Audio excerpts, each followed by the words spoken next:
Welcome to the DCX podcast, where I interview leaders in the customer experience space about how digital is changing the landscape and how you can leverage these changes for success in your business. Today, I'll be talking with Richard Owen, the founder of OCX Cognition, a predictive CX analytics software company. Richard was part of the original team that developed NPS methodology with Fred Reichheld and brings this and more than 15 years of CX expertise to today's conversation. He's also the co-author of Answering the Ultimate Question, which quickly has become the how-to guide for NPS practitioners. Richard, welcome. Thanks very much. Every time I hear about 15 years or more, it makes me feel very definitely old. But I prefer that to being described as the grandfather of NPS or the godfather. It seems even worse. Okay, I won't go there, but I would like to know, what was it like working with Fred, and how did you get engaged in that whole process? So at the time I joined Satmetrics, Fred Reichheld was a board member and investor in the company and had already been involved in a collaborative process with Dr. Laura Brooks, who was head of research at the company. And they'd put in, I think, a couple of years, pretty hard work on trying to establish connections in data patterns that would ultimately lead to NPS. So I was really at the tail end of that process and mostly involved with the sort of commercialization of it. So we took that methodology and we turned, in addition to obviously the technology we sold around it, CX product, we did about 1,000 enterprise implementations. But we also launched the Net Promoter Certification, which had about 6,000 companies take it. It's probably the most successful training product of its kind in the world. We launched the Net Promoter Conference series, and we had 14 conferences before the company was sold, with an average about 500 or 600 people in each conference. So we were sort of all things NPS for a long time, and Fred was a very active contributor, as you can imagine, early in the day, especially with design of a lot of this. And I think at the end of the day, it was a big payoff for him for a very long career he'd already had contributing to the space. So I think he finally got the recognition for all his work. Well, that's great. That's great. I've had personal experience with NPS. I worked at Comcast. It was a big part of, I think, their customer experience turnaround, really taking from the top all the way to the front line, a focus on NPS and getting those surveys out and really getting a pulse on customers. But I do think things have changed over the years as to how NPS is used, and I imagine you sense the same. Would like to hear kind of how you think the world's changed, and how NPS has changed and why it maybe needs some updating.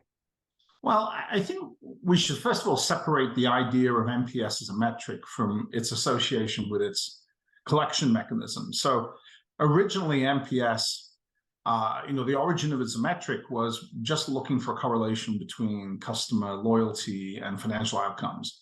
And if you think about it, NPS was really just a mechanism of putting customers into three buckets. And one bucket of customers seemed to do really, really well economically. They generated most of the profits, they grew. They were actually lowest cost to serve. There were a whole raft of sort of economic benefits from this one customer group. There was another group of customers who were an absolute disaster. They often had negative lifetime value. They had higher cost to serve. They never bought your more margin-rich product. And there were these guys in the middle who were sort of ambivalent and who could swing either way depending on whether your competitor had a better offer. And so we recognized that was the fundamental behavior we wanted to capture.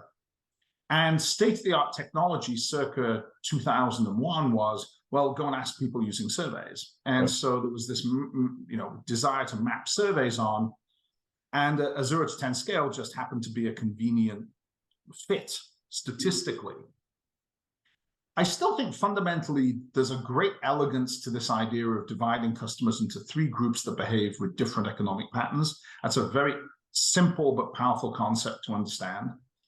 It holds up economically. Companies with better ratios of promoters still outperform those with worse ratios. And there's really been no better way of thinking about this, which doesn't involve a lot of complexity. I think what has failed us has been the mechanism for generating it. I think that surveying was a great mechanism circa 2001, but two things have happened subsequently. One has been that surveying's got harder and harder and harder. And partly it's because surveying costs have collapsed. And as costs have collapsed, the volume has increased exponentially. And we all understand the tragedy of the commons. If you overuse something that's free, it basically gets overconsumed. And what we're overconsuming is our customers' time. So as a customer, you might have had a survey every week 20 years ago. Now you get, everybody surveys you constantly.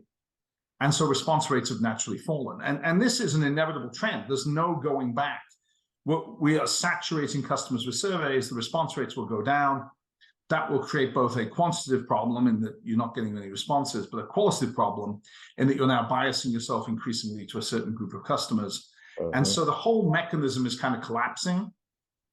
At the same time, what's happened in just about every other form of business is completely the opposite. We've seen literally an exponential growth in data. The data exhaust from everything else has increased massively.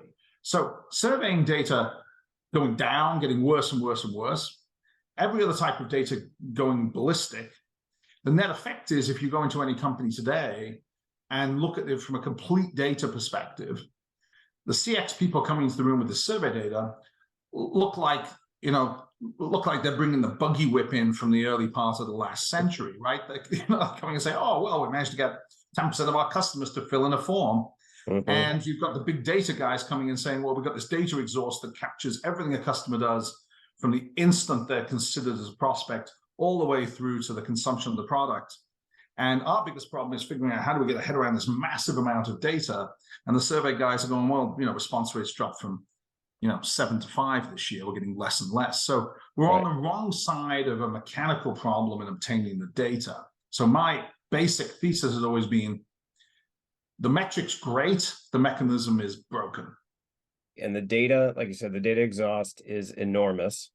One of the challenges I see in a lot of companies that I talk to is data is still very much siloed, and there is a difference in what you're looking for from sort of business intelligence to experience intelligence. And that's something I don't think that many kind of business intelligence teams actually understand, or the analytics teams fully understand. And so there's an education that needs to come there, and the opportunity to correlate that together and to kind of bring that back to root cause, to be able to figure out what the problem is. To me, that's the Holy Grail. And so it looks like, you're trying to get to the Holy Grail a bit with OCX. And so tell us a little bit about how that's come about and what it is. So when we sold Satmetrics, 2017, we sold to Nice Systems, the contact center company. And what we decided was, if we're going to spend any more time in the CX space, we were going to focus on a problem that we thought was really worth solving. And so we saw the data problem as the fundamental problem. If you couldn't get good data, it seemed like everything else was a waste of time. And really what OCX came about from was an observation, which was that whether a customer is a promoter or a detractor or any mechanism you want, is probably determined by a relatively small list of things that happen. Let's say, for the sake of argument, 10 things. You may do 1,000 things for your customers, but only 10 of them are truly deterministic of the outcome. And if you could figure out which 10 things they were, and you could calibrate them correctly so that you understood how relatively important they were or how they worked in combination to create an outcome, then it seemed entirely predictable whether a customer was a promoter. And that basic germ of an idea said, well, is it possible for us to isolate the data patterns that create promoters and therefore predict with accuracy whether someone is a promoter? And if you think about it, it's completely intuitive. Look, if I'm a manufacturer and a customer places an order for my product and I tell them it'll be delivered in 5 days and it shows up in 2 weeks, I don't take a genius to say that customer, the probability that that customer has become a detractor has increased. Now, the question is, how much can we quantify that? And that depends on those two things. One is, how important is shipping relative to everything else? Maybe the customer doesn't care about shipping. The product shows up and it's so fantastical that they're like, oh, I don't care, I've forgiven your sins. Mm-hmm. Maybe shipping is everything. And, it's Amazon. And they're like, I could have bought this anywhere. And you showed up 2 weeks late. So it's a relative question about shipping. And what is good enough? Mm-hmm. Is 2 weeks late terrible? Is 24 hours terrible? So what we do is we essentially isolate the variables that describe the experience that matters to a customer. We quantify them, and we use that as a basis of prediction. And you can get into a lot of interesting questions about machine learning, but basically machine learning is just statistics. Then don't say that too loudly to data scientists. Mm-hmm. But at the end of the day, it's applying computer processing to a whole bunch of data to see how those patterns create prediction. So what we're essentially doing is we're saying, if someone doesn't answer a survey, we can still predict with a high degree of accuracy whether they're a promoter. And the most obvious application for this is in relationship surveys, where the data is quite sparse and quite infrequent. And we can bulk that up. So you get a 5% response rate. Now we have 100% coverage of customers. You get that from a single customer once or twice a year. Now you can get it weekly or daily or hourly, because as long as the underlying data is changing. Mm-hmm. So the vision was to solve the data problem. And I think by and large, we've done that. I think that there's still a lot to do in terms of the evolution of the algorithms and the data application. But we've already seen with the earliest adopting customers that they're getting a massive data set where they had a poor data set. The data set looks very accurate, and they've sort of solved the surveying problem to all intents and purposes. So with OCX, this proliferated, we could get away from surveys. We wouldn't really need them, or is there still a benefit to both? So there's by a quirk of fate, as much as we set off to say maybe we could do without surveys, it turned out that we became actually big fans of surveys for a slightly different reason. So we found that surveys were very poor at generating core data, but they're extremely useful to teaching the machine to think like a customer. Mm. So correctly designed, the survey becomes a training mechanism. And so we're very interested in relative impact. So we use surveying to gain relative impact to train the machine, and then the machine processes the data.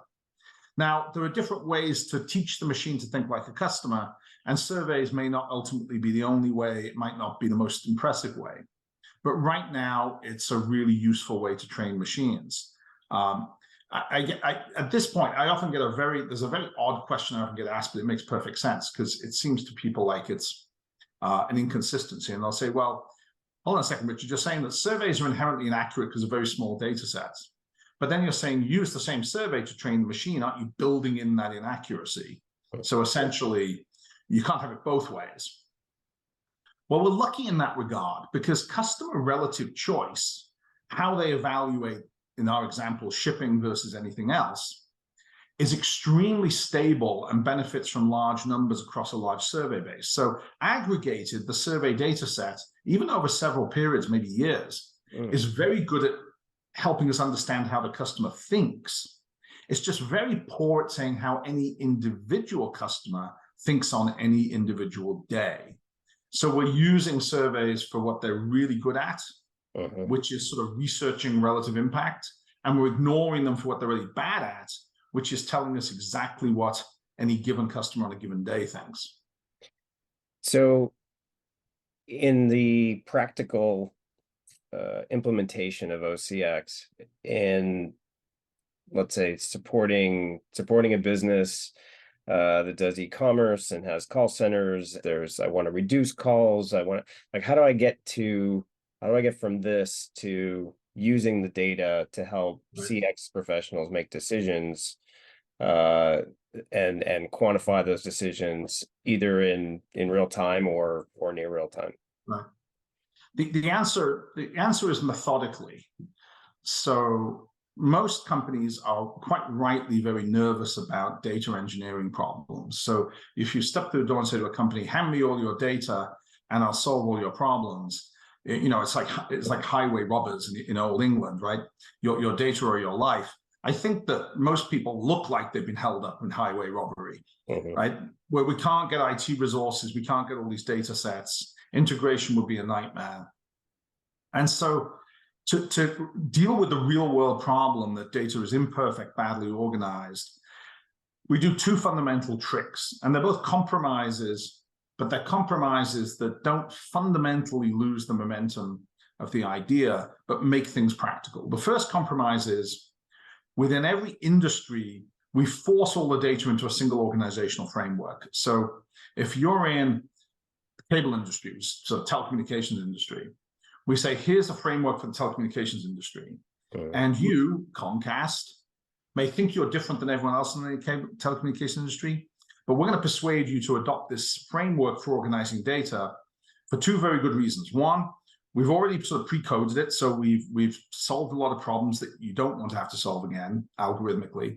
Secondly, we're going to be able to take advantage of a data corpus across multiple telecommunications companies, and that'll improve the overall accuracy. So it's a trade-off of flexibility for speed of implementation, convenience, and ultimately a collective data corpus and benchmarking. So that's one trick or a compromise.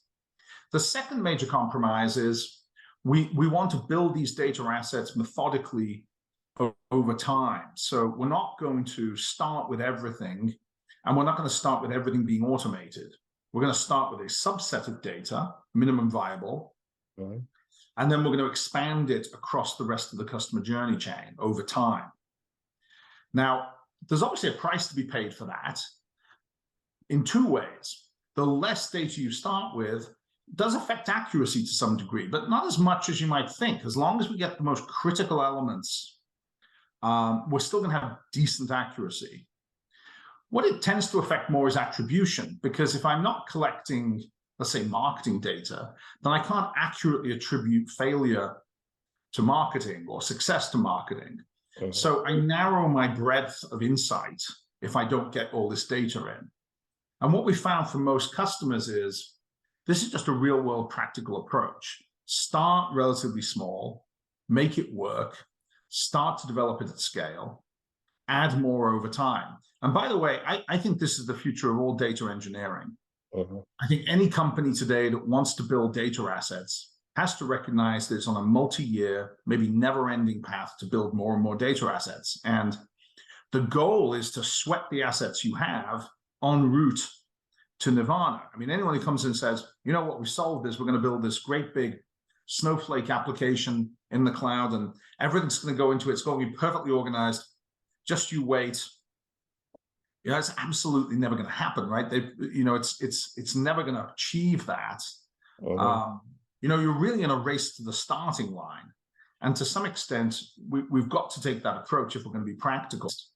So we have to compromise and use data engineering technique to navigate that. There's not a reason for not starting. If you're waiting for things to look good, you know, you'll never start. Yeah. So who are the users inside an organization?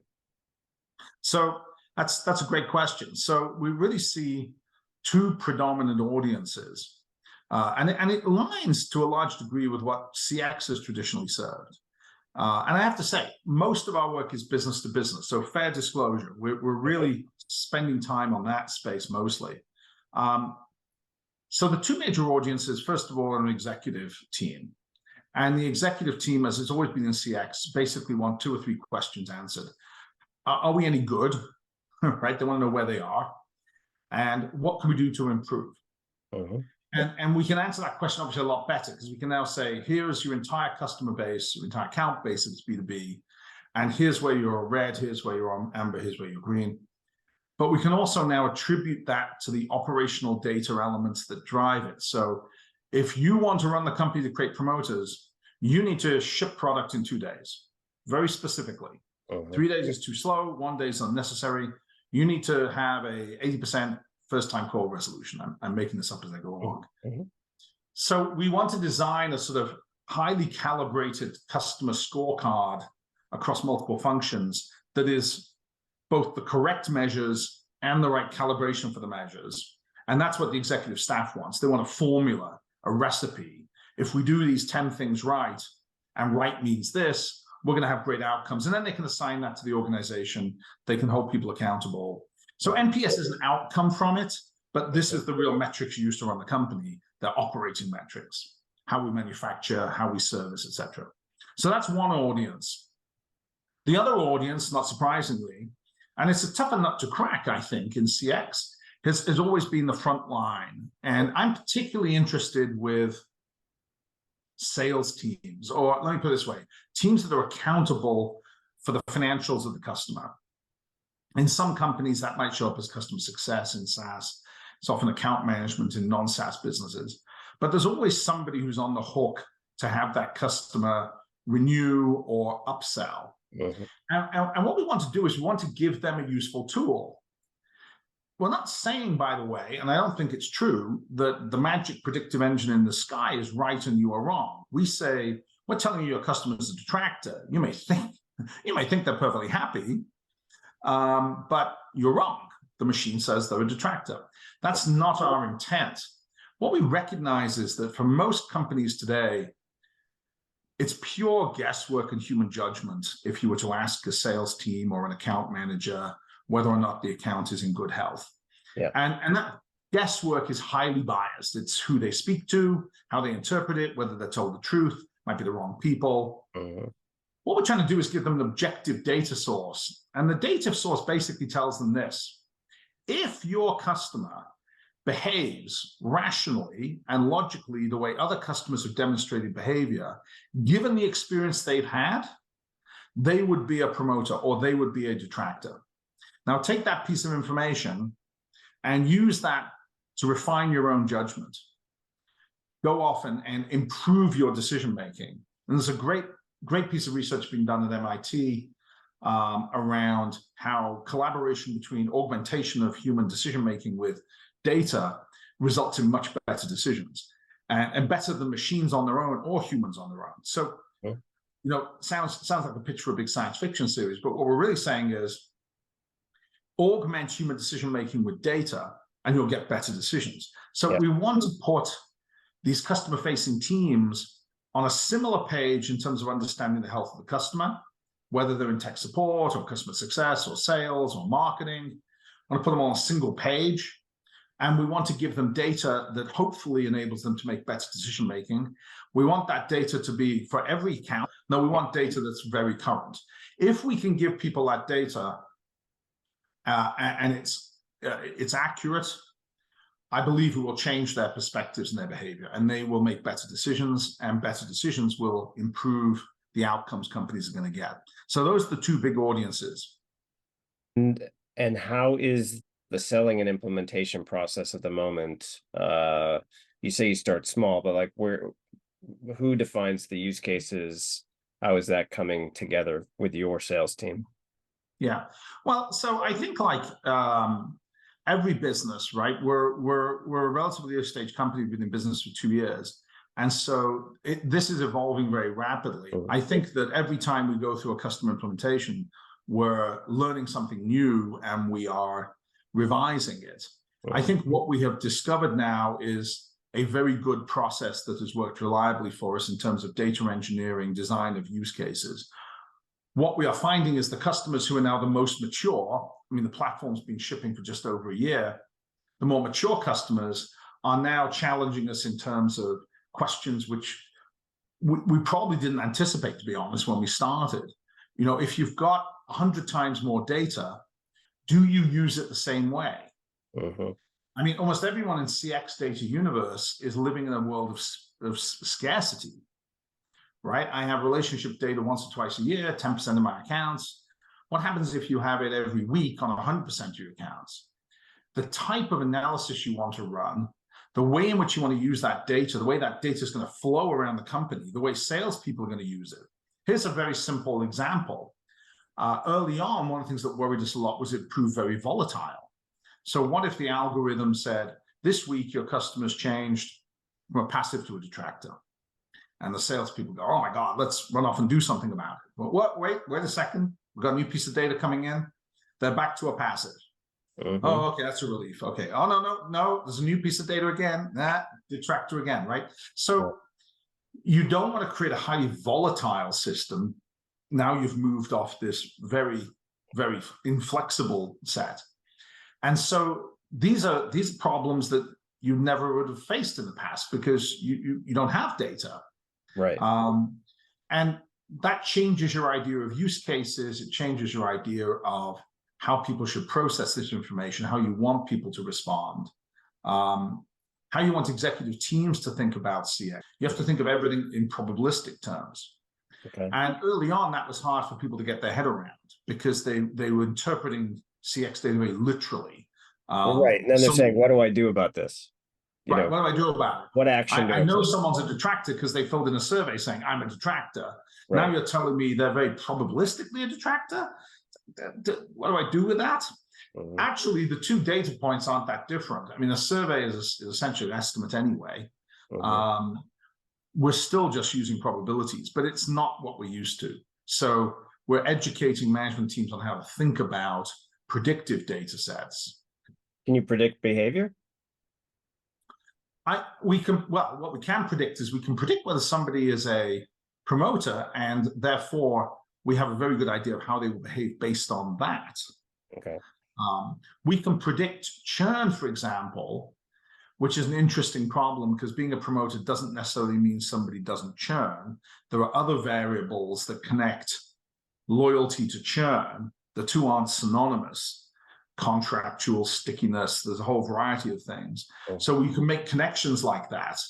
But getting to churn prediction is slightly different. And I know a lot of people do churn modeling, but churn modeling isn't terribly operationally useful. It says things like, well, you know, if a customer's in Louisiana, they're more likely to churn. Okay, that's great. What I really want to know is why? Why? Yeah. What is it we're doing that creates that? And so I don't particularly love churn modeling for that reason. I think it gives a false sense of fidelity to the data. It gives a false sense of accuracy. What everyone wants to know is what should we do with our operation to create better outcomes? And so that is a CX approach. That's not really a sort of churn modeling approach. Got it. So in the future, right, what's the next 5 years look like for companies that implement predictive CX analytics? Well, I think first of all, the data is going to get bigger and bigger and richer, and that will drive two things. First of all, it will create more and more accuracy in the data sets. It will also create much bigger data sets, and that will lend us to whole new sets of analytics no one's thought of yet. If you think about a good analog, you think about the stock market, which has an immense amount of real-time data, and for the longest time, you know, people were scratching their heads saying, well, you know, how do we figure out some correlations in stock performance? And, oh, let's create a metric called beta.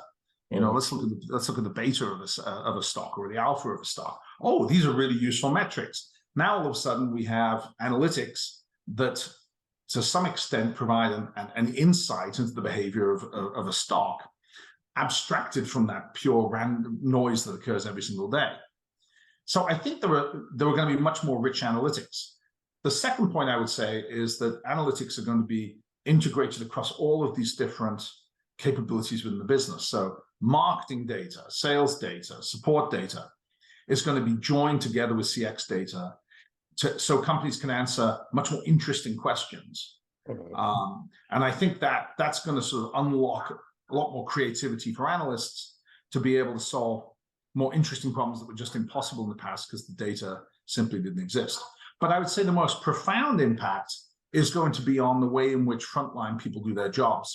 Becoming data-driven decision-making in every profession is going to change the way people do their jobs. And I think that, you know, we're CX people, we're all very data-orientated. Okay, that's not too scary. Mm-hmm. For a lot of sales people or support people, it's not necessarily the universe they've historically lived in. The skills that made them successful weren't necessarily being very smart with data. We have to find a way to make that data useful for them. Right. But we need to build data sets that people like sales reps find incredibly useful and make them feel more effective. And that's going to be the challenge for us all, to make that data high value to the end users. Yeah. Yeah, well, it's a great vision. and I'm excited to see where it all goes. And I want to thank you for sharing your experience and OCX with us, and wish you all the best. Thanks very much, Mark.